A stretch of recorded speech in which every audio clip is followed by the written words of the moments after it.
Good afternoon po, teachers. Welcome back po dito sa Learning Pal, kung saan po tayo nag-share ng latest DepEd news and updates and free learning resources. So ito nga po, according po sa Teachers Dignity Coalition, ay ito pong across the board na 50,000 salary increase ay kailangan ng support from the politician needed.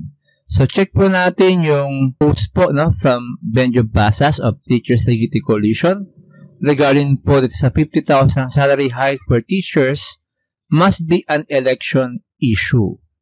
So, sabi po dito, meron pong bill na nagsisik ng salary hike for teachers ang nakapending before the Senate.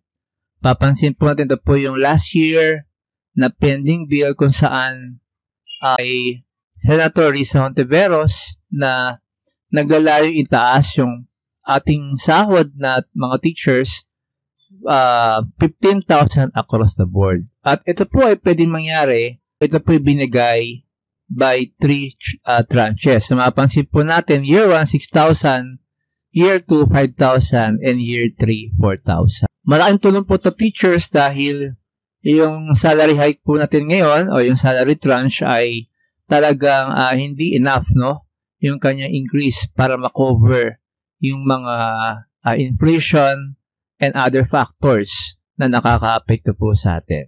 From the Second Congressional Commission on Education and EDCOM 2 report na nag-conduct ng review sa ating education system ay wala pong nabanggit na concrete plan for improving teacher salaries and benefits.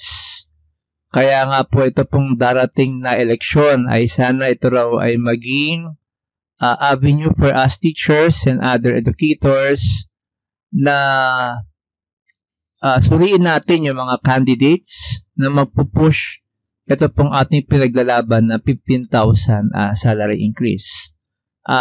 Particularly po sa mga tumatakbo po sa legislative positions.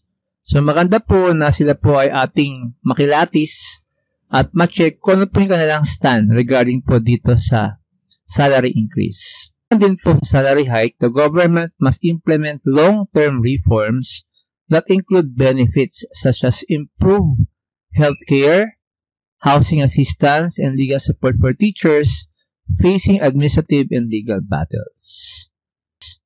Dahil ang teachers daw po ang backbone ng ating education system.